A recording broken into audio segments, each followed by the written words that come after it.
პატივცემულო ვლადიმერ, ჩვენ სტუმრებს სულ ვეკითხებით ხოლმე, როგორი მამა ბრძანდებით. არ გვიკითხავს ქალბატონი იასთვის. კი, ცოტა ახსენეთ, მაგრამ სწორი შენიშვნა. როგორი დედა იაშუღლიაშვილი მოგვიყვებით. დედაზე თავად როგორი დედა ხართ? არ ვიცი, ალბათ ჩემი შვილებმა უნდა თქვა, ხო, ყველა ესე იტყვის, მაგრამ კაცრი ალბათ არ იქნებოდით. არა, ვარ. უი. კი.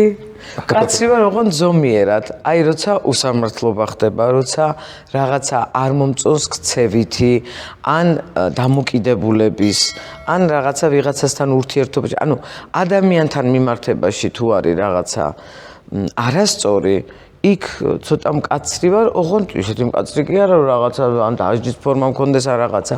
იგივე რაც მე მაგ გავლილი ეთყობა იმას ვაკეთებ, რომ აი შეიძლება ველაპარაკო ცოტა ისეთ რაღაცა მკაცრი ტონით ველაპარაკო, მაგრამ და აღზრდელობითი და თანადგომითი, ასე ვთქვათ, რომ მისთვის გასაგები იყოს ჩემი პოზიცია. მე არ გაძალებ, მაგრამ მე მგონია რომ ეს არასწორია.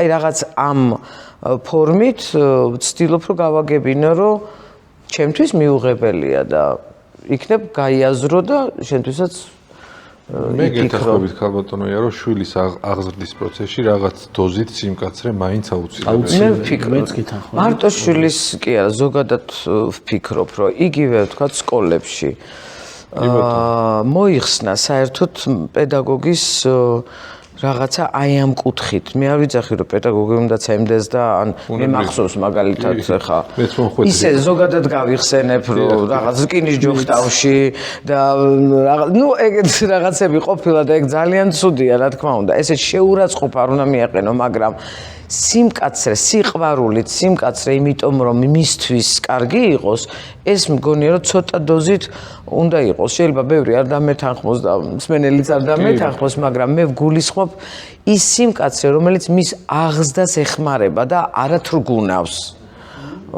უნდა ეხმარებოდეს, რომ არ იყოს ქარაფშუტა, არ იყოს ყველაფერი შემიძლია. ანუ ყველაფრის უფლება კი არა, უფლება არ არის, რომ უზნეობის უფლებაც გაქვს. აი ამას ზნეობაზე დაყრდნობით, ოდნავ სიყვარულიანი ან კაცრიც არ მინდა რომ დავარქვა, აი სიყვარულით და შენიშვნით, რომ მიაწოდო რაღაცა და სამწუხაროდ ეს მოეხსნათ, ასე ვთქვათ, პედაგოგებს რაღაცა უფლებების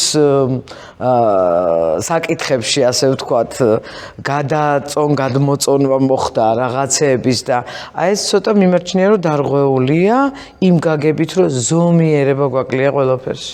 აი მაგაში 100%. ზომიერება თორე რა თქმა უნდა ცოტა სიმკაცრეც იქნება, ბევრი სიყვარულიც უნდა იყოს და ყველაფერი უნდა იყოს. მაგრამ ურთიერთგაგება და ზომიერება არის გამსაზღვრელი აი ამ სწორი დამოკიდებულების შვილსა და მშობელს შორის, მასწავლებელსა და მოსწავლეს შორის და ნებისმიერ ხო უფროს ხელმძღვანელსა და მომსახურე პერსონალს შორის ვინც არიან, აი ზოგადად ყველგან ალბათ, ყველა სფეროში. დამეთახმებით არ ვიცი, რაღაცა თითქოს ზღვარი მოიშალა თუ ამ სოციალურმა ქსელმა საერთოდ გადარია. მე TikTok-ი არ მქონდა, რაც მამების დროს ვაკეთებთ, იქაც ვქონდა და ურაბედნიერება რო არ აგავთ, ისეთ სიგიჟეებს ნახულობ, რომ ზოგჯერ დაუჯერებელია, თან არ გამიბრაზდნენ და ის იმის გამო არ ვფიქრობ სხვა ერს პატივს არ ვცემ, ქართველები რო აკეთებენ აი ამ საშინელებას, უფრო მეტად ბრაზდები და უფრო მეტად ვტკივა ხოლმე. ჩვენი ვტკივა და იმიტომ. ხო, აი არ მჯერა ხოლმე რომ ამას რეალური ადამიანები ისეთ რაღაცეებს აკეთებენ და არ ვიცი რა. გადავიდეთ მე მგონი. მე მგონი არ უნდა უყურებდეთ და მე მგონი არ ვიცი, მე ზუსტად ვერ ვერკვევი მაგ სქემაში და სისტემაში, მაგრამ როცა არ უყურებენ, იქაც რაღაცა ირღვევა და ანუ რაღაცა წაქეზება ხდება, რომ უფრო მეტი რაღაცები გააკეთო. როცა არ ვნახავთ, ის აღარ დაგროვდება. ნუ ალბათ იქნება რაღაც რაოდენობა მაინც. ქალბატონო ია, ზურაბ ხეიძე რო გითხრა, რომ დღეს პოპულარი თუ გინდა გახდე ადამიანი, აივანზე უნდა ჩამოეკიდო თოკზე, რომ სარეცხი ვარ უნდა თქვაო. თორე ტრადიციული, სტანდარტული, ჭკვიანური რაღაც პოპულარული ვერ გახდებით. აი მართლა ეგრეა. მე შეიძლება სუბიექტურია, მაგრამ ძალიან ნორმალურ გადაცემას ვაკეთებთ. საინტერესო ადამიანები საუბრობენ ძალიან საინტერესოდ.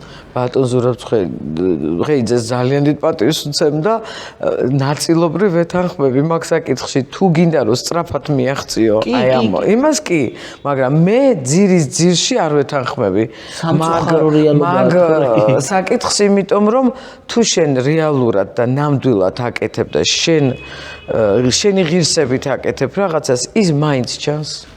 კი, მაგრამ პოპულარობას არ არის რაღაცა მნიშვნელოვანი, რომ ამის გამო სარეცხვის თოგზე დაეკიდო. კი, მაგრამ აი TikToker-ებისთვის ეგ არის.